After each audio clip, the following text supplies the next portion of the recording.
All right, welcome back. It is clearly the video of the day. This video, this Toronto plane crash coming in, taken by another pilot that was about to take off. Watch as this jet slams into an icy runway in Canada on a cold February day. Incredibly, all 80 people on board this plane survived.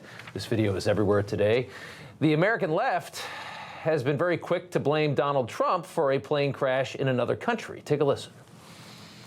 This is happening against the backdrop of massive cuts across the federal government, including at the FAA. This is going to yet again raise the concern about FAA staffing. You see planes crashing left and right. You hear about a bird flu, and you hear, on the other hand, about scientists being fired at NIH. You know, at some point, people may connect the dots. And by the way, prices are supposed to come down, not airplanes.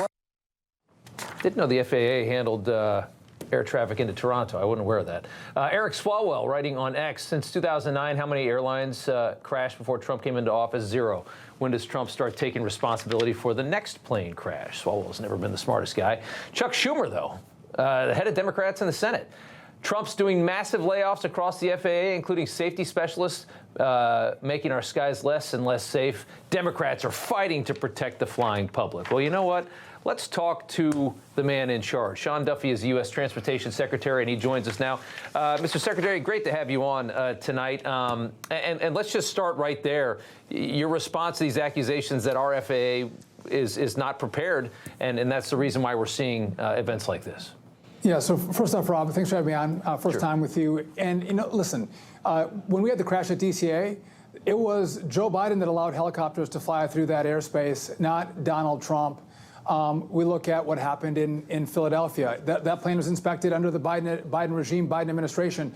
To cast blame on this administration for the policy failures of the last 4 years and say it's our fault is outrageous, but it's rich. So I want to talk quickly about the FAA. Yeah. So it's true that less than 400 people were laid off at the FAA.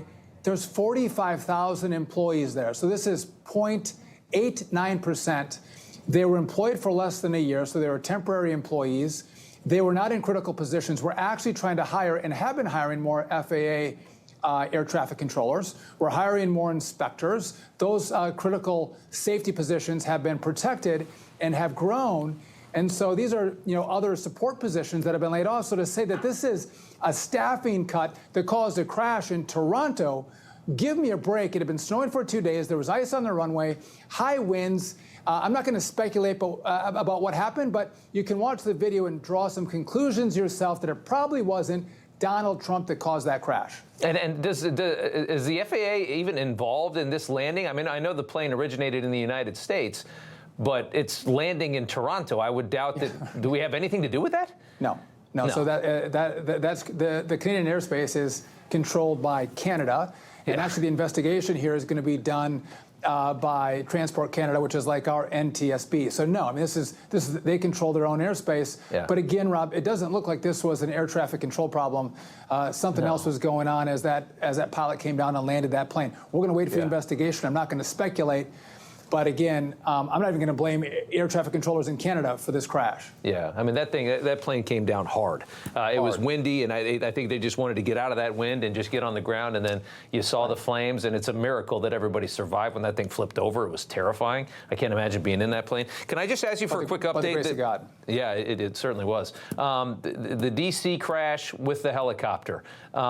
We haven't heard a lot there. I know investigations take a while. Do we have any idea what happened there? There was speculation maybe that the pilots inside the helicopter didn't hear a warning. Do we know who was flying that helicopter?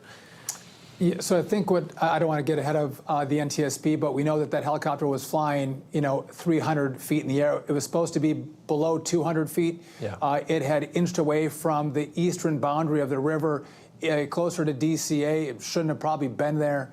They said the pilots of the helicopter said they saw the landing American airline flight, and they would maintain separation. They said that twice. They didn't do that. Again, so there's going to be a whole review, and there's probably some recommendations that'll go to air traffic controllers, but also we got to look at what the military is doing. And by the way, Rob, you should not be flying military missions, training missions at 9 o'clock at night when we're landing civilian aircraft. If you want to fly a mission to get certified for the military, And you have to fly it in that airspace, fly it at 1 o'clock in the morning when we're not taking off and landing airplanes. I was going to say, am I crazy to think that, you know, we have, I mean, this is, I guess, the busiest, one of the busiest runways in the country. You've got about every 90 seconds a plane comes through. Am I crazy to think that military helicopters should probably not fly through this area at all? You're probably right. There's 28 entities that fly through that airspace, you know, and so there's a lot of aircraft that go through. Right now, I worked with the FAA. We put in restrictions around the airspace so the president can fly through there, or if there's a life flight mission that goes through there. But beyond that, no helicopters can fly in that airspace right off of runway 33 where this air crash happened. Can I make one other point here, Rob? But you know, we look at the systems that are so old right now at the FAA. They're 20, 30, 40 years old, the equipment that they're using. And our air traffic controllers do a great job with that old equipment. But think in 1982, the computer screen that you had, you're probably not old enough, Rob, but the computer screen, if you were old enough in 1982, I mean, old stuff, I mean, almost, you know, corded phones. And it's so antiquated. And we've spent billions of dollars to upgrade this system in America, and it hasn't been upgraded.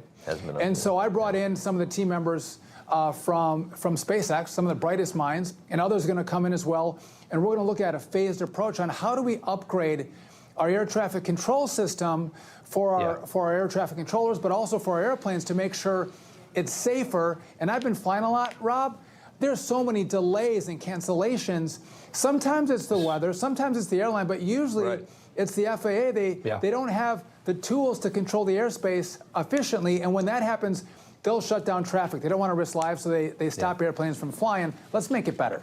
You got a lot of work to do. Everybody coming into this administration is just flipping this government upside down, and the stuff we're finding is unbelievable. Sean Duffy, the Transportation Secretary, good to see you, sir. Thank you. You know, everybody's reporting the same stories, the same spin. You turn the channel, it's always the same.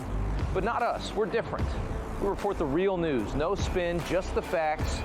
Turn to us, and you won't turn back. Tune in to Rob Schmitt tonight on Newsmax.